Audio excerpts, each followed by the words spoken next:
There's a kind of silence that only hits when you're surrounded by people who won't stop talking. You're sitting at a dinner table, maybe a meeting, maybe with friends you've known forever.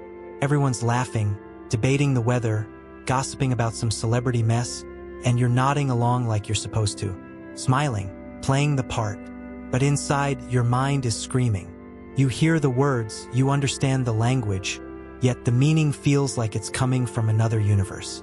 Like you're tuned to a frequency nobody else can hear. And this didn't start last year. It's been there since you were a kid. While other kids were buried in games, you were clocking the teacher's exhaustion, wondering why adults smiled so much but looked so empty, asking questions nobody else seemed interested in. Where do birds go when they die? Why do people keep repeating the same mistakes? Stuff like that.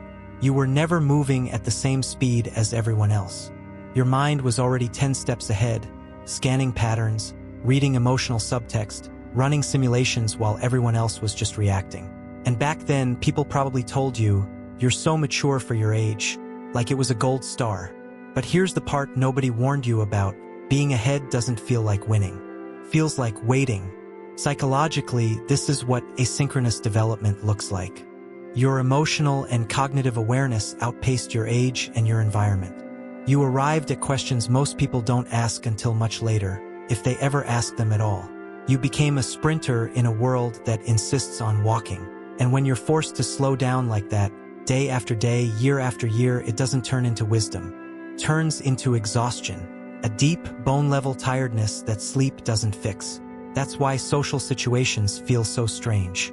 You're not disconnected because you're shy or antisocial. You're disconnected because you're operating on a different timeline. That exhaustion has a name, even if no one ever gave it to you.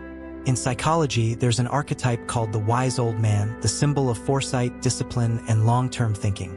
Sounds noble, right? But every archetype has a shadow, and the shadow side of that energy is heaviness, melancholy, a constant awareness of how fragile everything really is. If you're an old soul, you carry that weight early, way too early, and that's why the sadness you feel doesn't look like regular depression. It's not about a bad breakup or a rough week at work. It's deeper than that. This is existential depression, the kind that comes from insight, not imbalance. You don't feel sad because something went wrong. You feel sad because you see how the whole system is built. You see the rat race for what it is. You notice how people chase money, status, and validation like it's going to save them, even though the ending is always the same. You recognize the biological programming behind it all: consume, reproduce, distract, repeat. And once you see that pattern, optimism becomes impossible to fake. Most people are protected by optimism bias, that soft mental filter that tells them everything will somehow work out. You don't have that filter. You run the numbers. You see the flaws in the business plan before the meeting even ends. You spot the red flags in the relationship on the second date. You're the person who notices the iceberg while everyone else is still dancing. And when you try to say something, when you try to warn them, you're labeled negative, a downer, pessimist. Why can't you just be happy? They ask. And that question hits like a slap in the face because you want to be happy. You just can't build happiness on ignorance. You can't unknow what you know. This is what one psychologist called positive disintegration, the idea that anxiety and inner collapse are actually signs of higher development. Your pain isn't a flaw. It's the cost of paying attention. That loneliness sharpens when your predictions start coming true. Not in a dramatic movie trailer way, but quietly, painfully.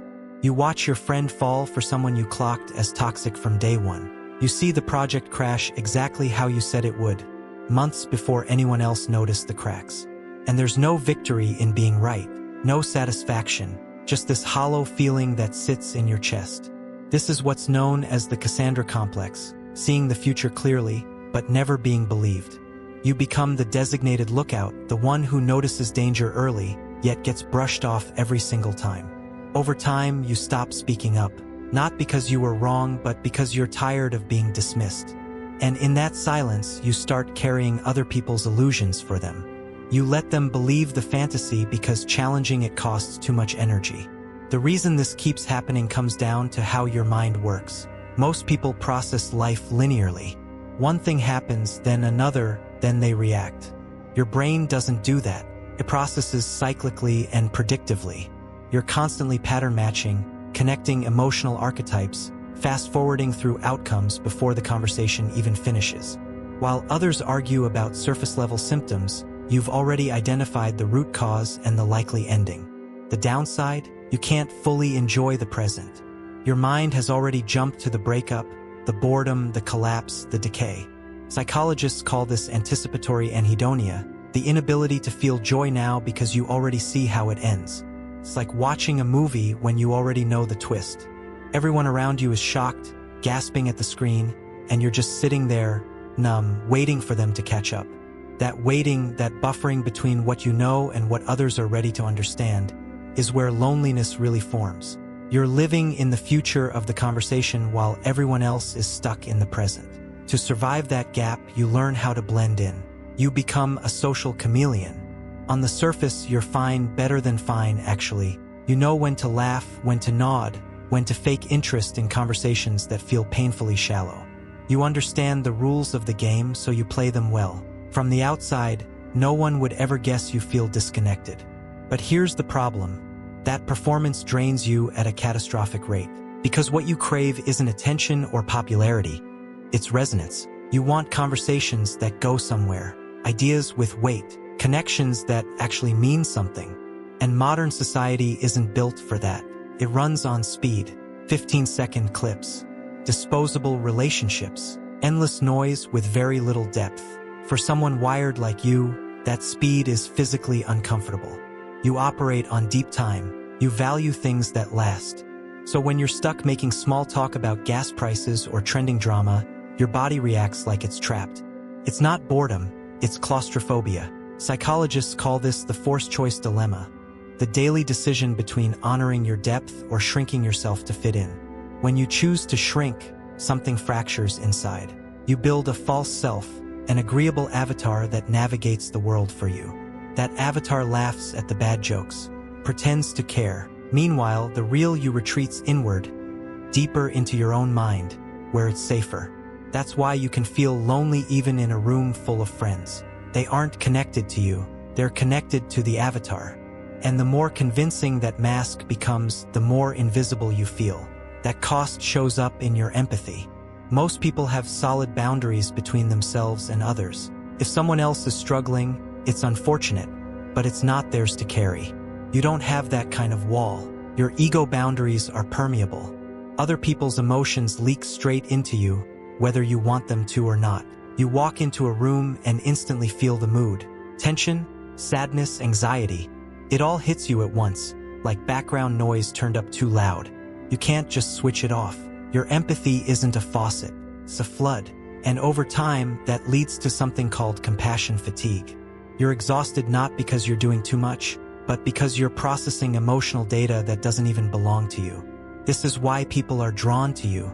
Broken people especially. They sense your depth. They feel safe around you. You become the unpaid therapist, the emotional anchor everyone leans on. They come to you to vent, to be understood, to feel seen. And because you understand pain so intuitively, you let them in. You help them heal. But here's the brutal part. Once they're better, they often leave. They move on lighter, clearer, while you're left holding the residue of their trauma. No one checks on you the way you checked on them. No one asks how you're doing. And when you look around and see others perfectly content with surface-level conversations, you feel a twisted mix of envy and horror. Envy because they seem so at peace. Horror because you know you could never survive there. You're a deep-sea diver forced to splash around in a kiddie pool. And eventually, that mismatch pushes you toward the same conclusion every time. So you withdraw, quietly at first. You start saying no to invitations. You leave parties early. You tell yourself you're just tired, just busy, just not in the mood. And honestly, that's not a lie. Being around people costs you more than it costs them. Books start to feel safer than conversations. Podcasts replace phone calls. Video essays feel more intimate than most real-life interactions. But this retreat has consequences. From the outside, it looks like distance, coldness, arrogance even. People start telling themselves a story about you, that you think you're better than them, that you're difficult, that you don't need anyone. And once that narrative forms, it hardens. Your withdrawal confirms their suspicion. and their misunderstanding pushes you even further away. It becomes a self-fulfilling loop. You pull back to protect your sanity, and in doing so, you create the isolation you were trying to avoid. You're alone not because you hate people, but because being deeply seen by the wrong people hurts more than being alone. And after enough of that pain, solitude starts to feel like relief. That's when the fear creeps in. The quiet, late-night question you don't like admitting out loud. Is this it? Are you destined to move through life misunderstood, permanently out of sync, trapped in your own head? Is your depth a life sentence? Once you accept that reality, the story stops feeling like a tragedy and starts feeling like a strategy shift. You realize something critical. You've been waiting for the world to catch up to you. Waiting for someone to finally get it, to understand you fully, to meet you at your depth and stay there. But that wait is the real trap, because most people can't follow you there. Not because they're bad or shallow, but because their hardware isn't built for that terrain. You have to stop trying to turn your current peers into your intellectual equals. That effort will drain you dry every single time. It's like getting angry at a cat for not understanding calculus. It's not the cat's fault, and it's not yours either. The mismatch just is. When you accept that, a massive amount of resentment dissolves.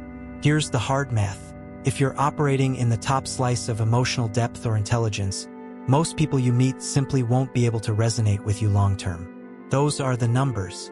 Fighting them only creates bitterness. Accepting them creates peace. Because now you can stop performing. You can stop over-explaining. You can stop shrinking yourself to be digestible. Instead, your focus shifts to curation. Not more people, the right ones. You start looking for intellectual intimacy. The kind of connection where you don't have to translate every thought. Where silence feels comfortable instead of awkward. Where one sentence carries 10 layers of meaning. These people exist. They're rare. And most of them are lonely too, hiding in niche communities, quiet corners of the internet, or the back of some forgotten library. Until you find them, solitude isn't your enemy. It's your training ground. Solitude is where your depth finally stops feeling like a flaw. Away from the noise, away from the constant need to perform, your mind can stretch out. This is where you build your internal systems. This is where ideas take shape instead of dying halfway through small talk. Withdrawal, in this context, isn't escape, it's incubation. It's in the quiet that you create your best work. Your art, your frameworks, your understanding of how things actually function beneath the surface. While others are busy filling every silence, you're using it. You're connecting dots most people never notice. You're asking the questions that don't have easy answers. And slowly, that inner chaos starts organizing itself into something solid. You learn to find the eye of the storm, the place inside you where awareness doesn't feel like weight anymore. It becomes a fortress instead of a burden. You stop wishing you were simpler. You stop envying people who can live comfortably on the surface. Because you know the truth, you were never built for shallow water. The world already has plenty of people willing to ignore the iceberg. Plenty of people happy to stay distracted until impact. What it doesn't have enough of are watchers. People willing to stand on the tower, scanning the horizon, even when it's cold and lonely up there. And when things fall apart, and they always do, you're the one who stays clear-headed.